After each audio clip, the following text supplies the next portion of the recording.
Bonjour, nous allons étudier les halachot relatives à l'abdikat Hametz, la recherche du Hametz avant Pessah. Il faut savoir qu'il y a deux points. Il y a la crainte que l'on enfreigne l'interdiction de posséder du Hametz. Mais ça, c'est uniquement lorsque j'ai plus d'un kazaït et plus de 30 cm3 de Hametz.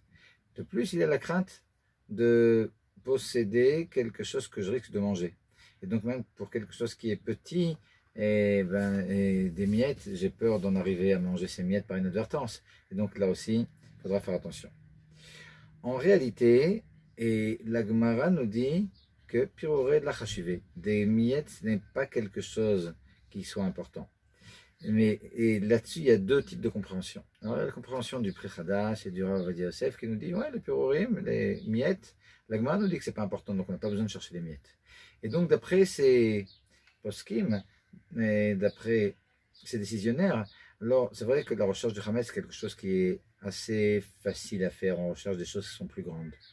Mais d'après d'autres décisionnaires, comme le Chaye Adam, comme l'Admour Zaken, lorsque la Gemara nous dit que que les miettes ne sont pas importantes, elles ne sont pas importantes, et par conséquent, si j'ai des miettes à la maison, je ne serai pas, et je n'aurai pas enfreint l'interdiction de posséder du Hametz. Mais la crainte de manger de ces miettes existe toujours, et par conséquent, d'après ces décisionnaires, c'est précisément à cause des miettes que l'on doit rechercher le Hametz la nuit du 14 Nissan avec une bougie, etc. Donc là, c'est vraiment deux chitotes complètement différentes. Hein. Une qui nous dit pas besoin de chercher les miettes et l'autre qui me demandera de chercher précisément les miettes. Donc c'est vrai que dans ce cas, on va essayer de mettre l'accent un peu sur les deux et c'est important.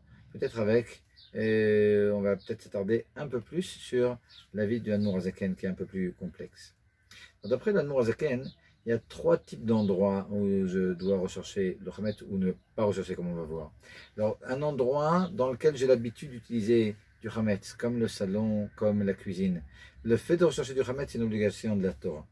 Un endroit où, de façon assez inhabituelle, et il est possible que j'ai mangé du Hametz, là-bas, c'est uniquement quelque chose qui nous est imposé par les sages, mais un endroit où je suis sûr de ne jamais avoir fait rentrer de Hametz, là-bas, je n'ai même pas besoin de chercher. Alors bon, dans les maisons, il y a des enfants et des bébés, etc., qui courent dans tous les sens. Même dans des toilettes, je dois m'assurer qu'il n'y ait pas de Hametz qui soit rentré. Donc partout, je devrais rechercher. On va voir quand et comment, mais on devra rechercher partout. Peut-être un endroit qui est très haut, comme ça, au-dessus d'une armoire, il n'y a pas de crainte, et encore, on peut toujours lancer des trucs là-bas.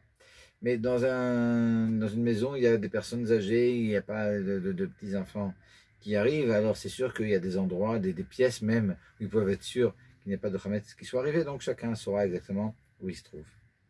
Même de la façon de chercher, on peut dire qu'il y a deux types d'endroits, et c'est en rapport avec ce qu'on vient de dire.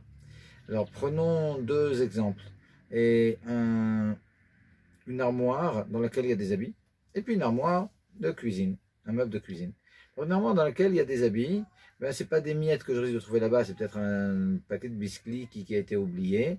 Ben, dans ce cas-là, lorsque la femme en général, pendant les semaines qui précèdent Pessah, ben, fait de ménage, bon, ben, elle a vérifié déjà les étagères et par conséquent, ben, je n'ai pas besoin, quand je vais faire l'abdikat Hametz et la nuit du 14, de chercher là-bas avec une bougie.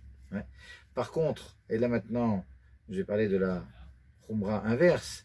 Et lorsque la femme va, une semaine avant Pessah, elle est en avance et puis elle a déjà presque fini et la cuisine et le meuble de la cuisine, elle a enlevé tout le Hametz. Il y a peut-être un endroit avec du Hametz qu'elle a fermé, qu'elle va vendre, si elle vend le Hametz. Mais en tout cas, il y a des étagères comme ça qu'elle a vidées, puis dans lesquelles elle va mettre les produits de Pessah. Et là, on risque d'oublier quelque chose d'important. Parce que bon, elle a nettoyé et elle va mettre du papier, elle va recouvrir, elle va mettre ses produits. Mais en réalité, il fallait absolument là-bas, vu que c'est un endroit où on a l'habitude de mettre du Hametz, c'est un endroit où on a peur qu'il y ait des miettes. Et les miettes, on doit les rechercher avec une bougie. Par conséquent, alors de deux choses l'une, soit on a des étagères là-bas, qui sont des étagères qui sont amovibles, ben elle les a enlevées, puis elle les a lavées, elle les a remises, il n'y a aucun problème, c'est sûr qu'il n'y a pas de miettes. Mais si ce n'est pas le cas, et en général ce n'est pas le cas, parce que les étagères en général, c'est des trucs qui sont avec des clous et qui ne bougent pas, et en tout cas celles d'en bas, c'est sûr que c'est comme ça, et ben, dans ces étagères, après qu'on ait nettoyé, ben, c'est sûr qu'on est obligé de venir avec une bougie, une des nuits d'avant Pessah, en général c'est quelques jours avant qu'on prépare tout, ou bien avec une lampe de poche, ou bien avec la lampe du téléphone. Et une nuit, on regarde dans les fissures qu'il n'y a absolument rien, et uniquement après, on va recouvrir ça avec du papier, et puis on pourra mettre des produits de Pessah. C'est important de ne pas oublier ce point-là, et qu'il est absolument nécessaire de faire la recherche avec une bougie ou avec une lampe de poche et une nuit avant de recouvrir tous ces endroits-là. Des endroits qui sont, mais aussi des endroits qui sont dégoûtants, comme par terre, dans mon jardin, dans ma cour. Et s'il y a des miettes, de toute façon, les gens marchent là-bas et donc les miettes ont déjà été annulées par les pieds qui les ont écrasés. Par conséquent, c'est pas un problème. Ce Hametz est annulé, il est mévouar. De la même façon, si j'ai un parquet et entre il y a des interstices dans lesquels du Hametz est peut-être tombé des miettes, ben là-bas, je n'ai pas besoin d'enlever tout le parquet maintenant.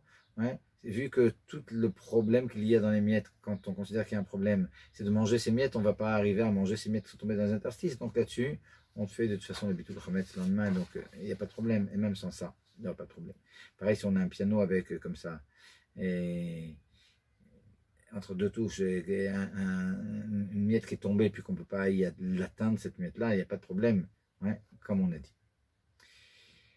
Et comme on a dit, le moment propice pour l'abdicat Hametz, en dehors de tout ce qu'on fait donc avant, c'est la nuit du 14, et uniquement la nuit du 14, on fera l'abdicat Hametz avec une bougie. Maintenant, que fait-on si on a oublié de faire cette abdicat Hametz? On le fera, même le matin du 14, c'est-à-dire la veille de Pessah, avec une bougie, ou même avec la lumière du soleil, mais dans ce cas-là, si la lumière du soleil arrive directement et dans l'endroit que l'on veut vérifier. Et dans la mesure où on a une règle de halakha qui nous dit que tout ce qui est bishatatrak kediavad dameh, tout ce qui est dans les cas de manque de choix, et c'est exactement équivalent à la posteriori. Eh bien, vu qu'on se trouve dans un manque de choix parce qu'on n'a pas la possibilité de tout faire la nuit du 14, évidemment, ben on a le droit a priori, une journée, un matin, ben le type ouvrir la fenêtre et puis vérifier à la lumière du soleil, directement, sans qu'il y ait de vitres qui séparent d'après le Taz et le Zaken, de vérifier par exemple dans les poches des enfants qu'il n'y ait pas de miettes. C'est quelque chose qu'on peut faire même une semaine avant Pessah, 2 semaines avant Pessah, et pour des habits qu'on va mettre de côté. Mais disons qu'il faut absolument le faire, parce qu'il faut les chercher ces miettes.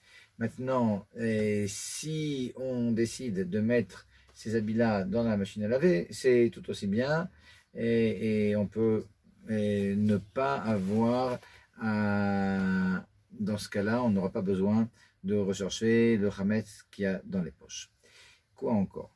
Et si j'ai un endroit et que je vais vendre à un goy, alors là c'est une marloquette. Et est-ce que cet endroit-là, il faudra que je fasse l'abdicat Hametz ou pas?